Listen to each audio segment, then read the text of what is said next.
Hi everybody and welcome to our kitchen.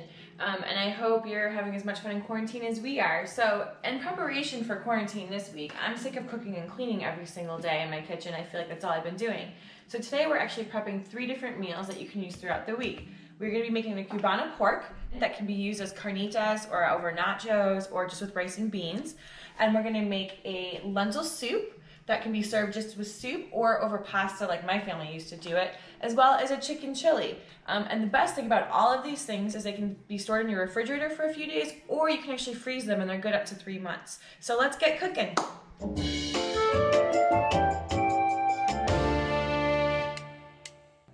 So for the pork cubana, we are going to make a rub that the pork's going to marinate in for about 2 to 3 hours in the fridge.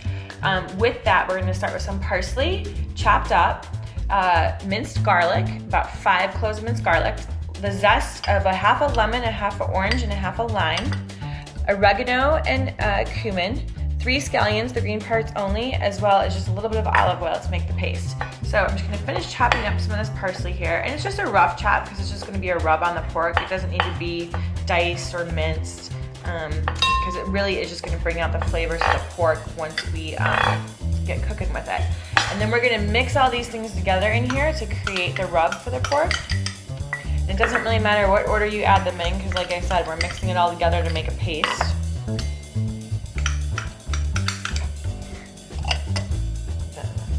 And then we're just going to sprinkle our seasoning on. And we're going to add a little bit of pepper. Now, we don't use a lot of salt in our house because my husband has high blood pressure. Sorry, Mark. So I'm going to leave out the salt out of the rub because the pork is pretty salty on its own, and we're going to salt the meat, so I don't feel that we need it in this particular rub, but you can add a little bit of salt if you want to. So to mix this, we're just going to add the olive oil, and we're going to mix this little paste up. Get all those good ingredients. Isn't that beautiful? I mean, really gorgeous, and it smells delicious in here, which I know you can't smell it, but it does smell good. So now that's kind of all mixed up. I'll come over here, we're gonna season our pork. Now I'm using a pork roast. You could do pork tenderloins if you wanted to. I find these work really nicely. They have a nice amount of fat on them to make the juices and everything taste really good. We're just gonna crush some pepper on it. And then we're gonna crush a little bit of salt on there. Then, move that out of the way for now. We're gonna bring this guy up here. And now this gorgeous marinade, rub I should say, it's not really a marinade because it's not very wet as you can see. We're gonna just take it and use your hands. There's really no other way to do this other than to just really get in there and rub it into the pork. And you wanna rub it all over so that it gets the flavors of all the different ingredients that we have in here.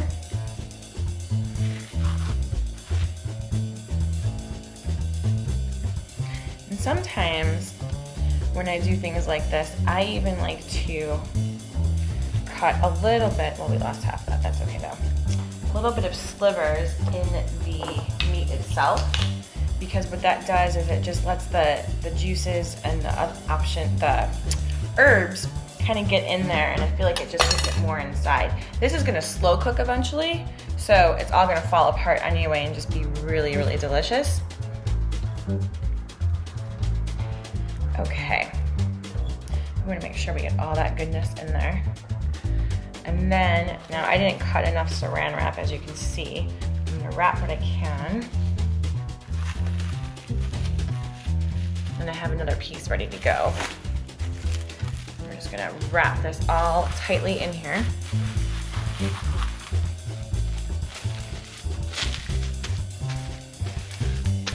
And now this is gonna go back in the refrigerator for roughly 2 to 3 hours. You could do it overnight too if you wanted to. And then as soon as it comes out, we'll show you how we're gonna slow cook it.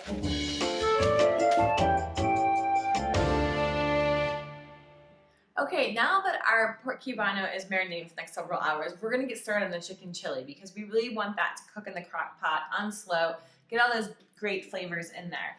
I pre-cut the chicken this morning into cubes, so I'm just gonna grab that real quick.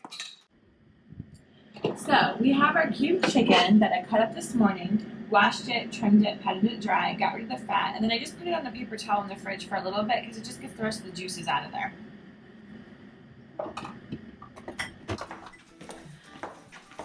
I used 2 chicken breasts, large ones. We're a family of 2, but if you have a family of 4, you might want to use 4 chicken breasts, and so on. This will give us at least 1 dinner and then another meal frozen. First, I'm going to add the chicken into the crock pot, which I already have. I put it on high for a little bit until it starts to bubble up, and then I put everything over to low. So we're just going to put the chicken in there.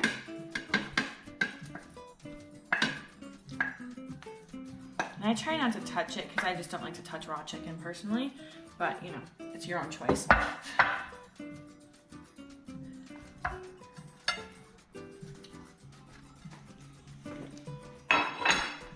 So, next I add the seasoning packets. Now I like McCormick's chili, mild. If you want some spice, you can certainly get the spicier one. If you have children, I don't recommend that. And I actually use 2 because I'm doubling the recipe with the tomatoes and the kidney beans. You can also do this with black beans, white beans. There's all kinds of chicken chili you can make. This is what we had in our house, and I did not want to go to the grocery store again, especially because we're on quarantine and trying to avoid that place. So I like to mix up the chicken with this. I feel like it just makes it a little bit more flavorful before I put in the other ingredients. And the beautiful thing about these recipes is you literally just dump everything in. Put the beans in. We're using kidney beans today in ours. It's also really good with black beans, as I said. You can add corn, which I didn't have. So I'm using red and green pepper because I like both in there. Some people just like green, but we're gonna do both. Some diced onion. That's good. And then we like a little spice in our family, so we're gonna add the jalapenos in as well. And then because we like spice, I do the fire roasted diced tomatoes instead of just the regular diced tomatoes. But again, if you have children or people that don't like spice, just get the regular diced tomatoes. We're gonna add 2 cans of that in.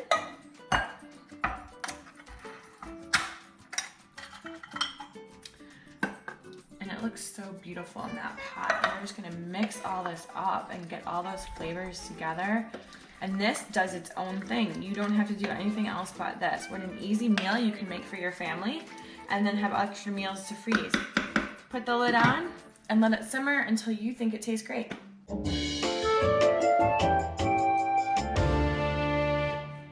Next up, we are going to make our lentil soup, which is actually what Mark and I are going to have for dinner tonight.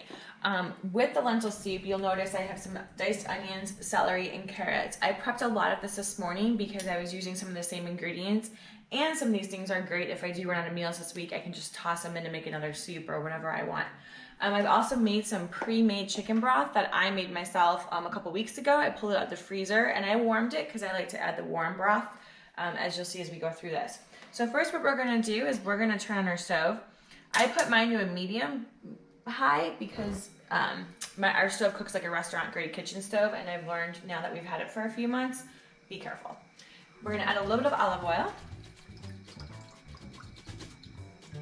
to the bottom here. And then we are going to add our garlic. This is 2 cloves minced garlic. We're just going to stir that up for a little bit.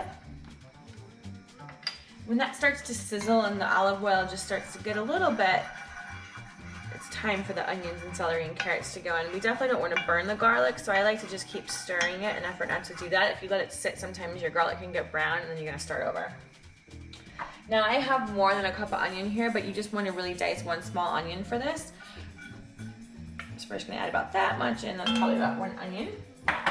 And then I have 4 celery stalks diced. I use my Cuisinart because I don't want to chop all day. It's quick, it's easy, so the pieces are smaller, which I actually like in my soups than larger pieces, especially something like a lentil soup. And we're going to add the carrot in. Maybe a little bit more carrot. And then we're going to just stir this up.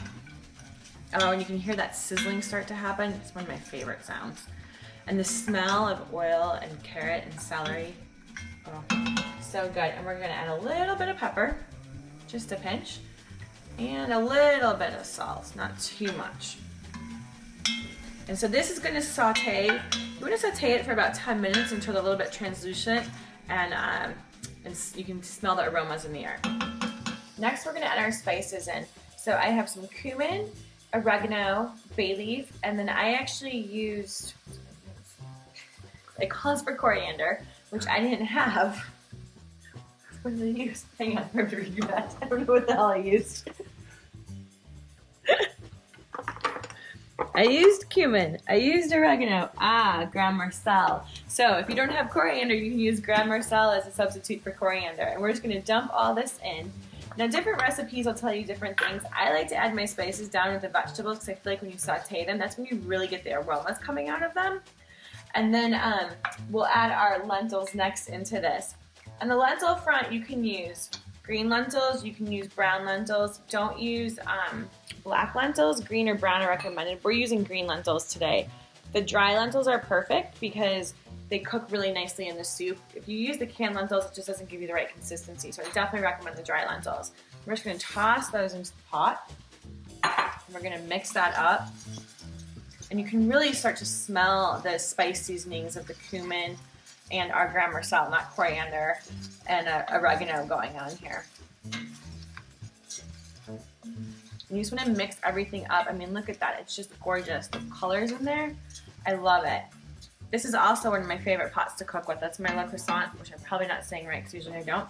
But these pots are amazing. Soups, stews, anything in the oven, they really do a great job of bringing the flavors out in it. And then we're going to add our diced tomatoes. So I use diced tomatoes with the peppers in there. It just gives it a little bit more flavor, I feel like. And so we're just going to toss that in.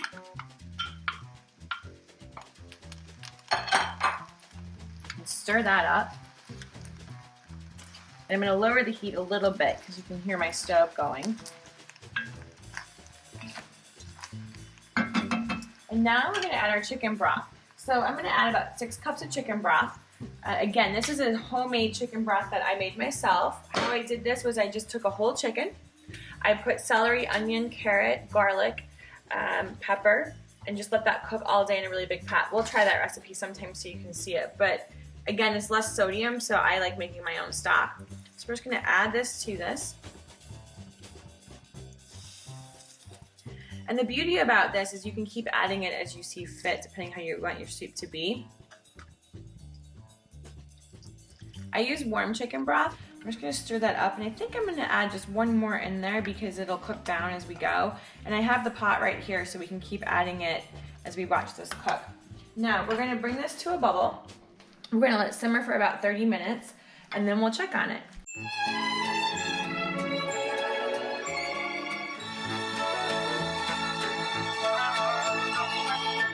Welcome back. We are going to talk about table settings. So in my house, I love having my table set. My friends laugh at me, my neighbors laugh at me, sometimes my husband laughs at me, but my grandma Bernardi taught me there's nothing more than a pretty table that you want to have when you're eating dinner. So in quarantine, Mark and I have been playing a little bit with different settings, almost like little date nights around the house. So tonight we're going to eat at our kitchen table. And we have some beautiful tulips that we were able to get today, which was awesome because I love tulips and fresh flowers in the home. I just think they make everything feel a little bit more exciting. I always like to use cloth napkins when I'm setting a table, and these crystal napkin holders are actually from my grandma Garino, and we're going to drink our water out of crystal tonight too with her glassware. So just a little something special for my husband and I for dinner tonight. I don't know, it's fun, it makes me happy. And then I have these beautiful plates that my folks got as a gift from Italy, and they were actually hand painted there, and they're just stunning. So tonight we're having the lentil soup with some pasta over it, so I wanted to incorporate these plates into our meal. And then I add just the little napkin on top. And even though I set my table a little bit earlier before dinner, it's nice because then I get to look at it while I'm preparing our meal.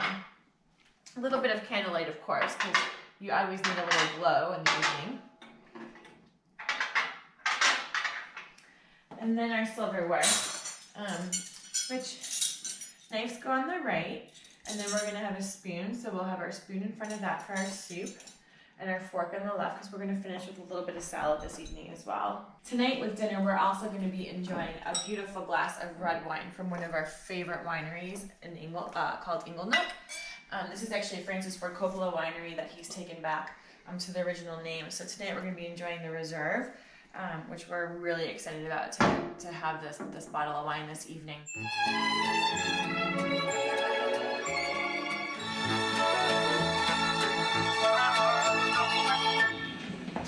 Okay, it is time to check the lentils. It's been simmering for about 30 minutes.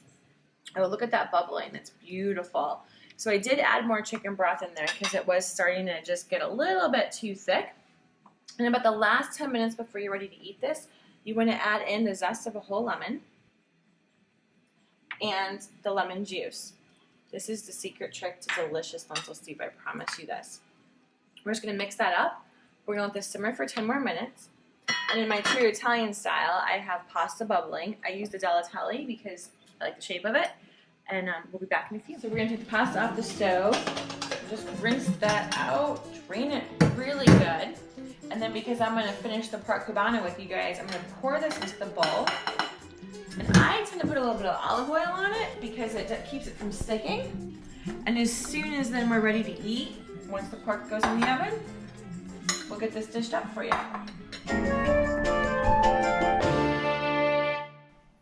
So now that our pasta's done, our lentils are going to finish up cooking for Mark and I's dinner tonight. But I'm going to go to the fridge real quick and get the pork out because we're going to get that in the oven while him and I eat. Our pork that's been sitting in its rub for the past 3 hours is ready to come out of the refrigerator, along with some sliced onion that I cut up earlier today. So, we're going to take our pork, and we're going to take these onions I sliced up earlier. Jeez, it's the wine. I've been drinking some wine this afternoon while I've been talking to you all. And I sliced them pretty thin, so they're just going to go on the bottom here. And what this does is it just gives a really good flavor to the pork as it cooks in the oven as it simmers. Now you could probably do this in a pressure cooker as well if you have one, which we do, but I don't know, sometimes I just like putting things in the oven and really slow cooking it, so that's what we're going to do today.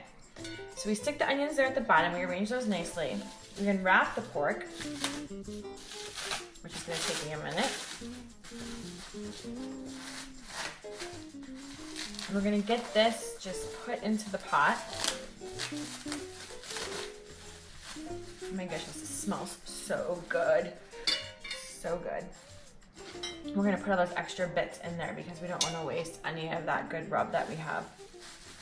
As much as we can in there. Just get rid of that.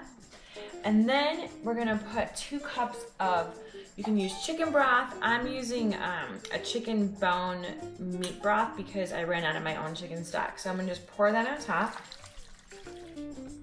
Isn't that gorgeous? And then we're going to put the lid on this and we're going to stick it in the oven on 350 for the next 3.5 hours. Now that our pork Cubano is in the oven and that's going to be cooking for the next 3 hours, Mark and I are actually going to sit and enjoy our meal. So we're going to have a little bit of pastina, as you saw me make earlier.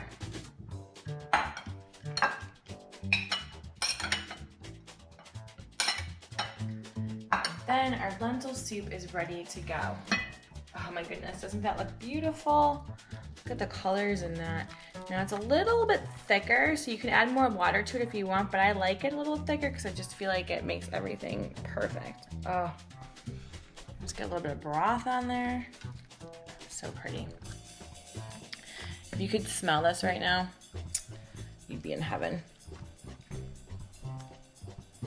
We just had an earthquake, by the way. That was fun. And then I always like to add just a touch of Parmesan cheese, which I seem to have lost. There it is. I'm just gonna sprinkle a little Parmesan on top.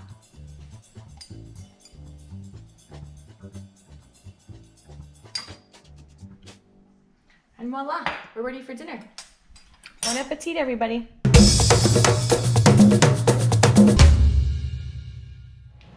So we've had dinner. I've changed, I'm tired, but the chicken chili is finally done. And you can see the beautiful color and everything in it. So now what I'm gonna do is I'm just gonna put this in some Tupperware. I'm gonna freeze one of them and keep the other one for us for dinner this week. And we're all set. 2 meals, 1 day.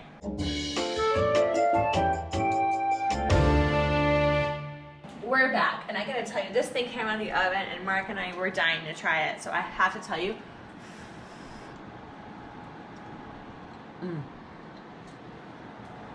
it is delicious.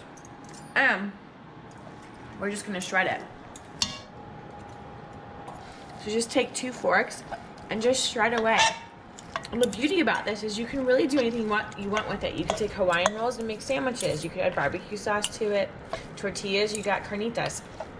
And if you're gonna do carnitas, I recommend adding a little bit of orange juice and an onion to it just to fry it up.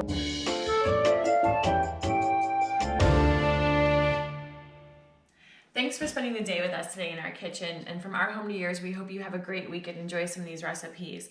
We're looking forward to next week, and we hope you tune in as we're going to be making homemade pasta from scratch, my grandma's very own recipe, along with her gravy. You can follow us on our Instagram page at RENTLife, and our soon blog with all the recipes will be coming out, rentlife.com. Thank you, and have a great week, and have a blessed holiday.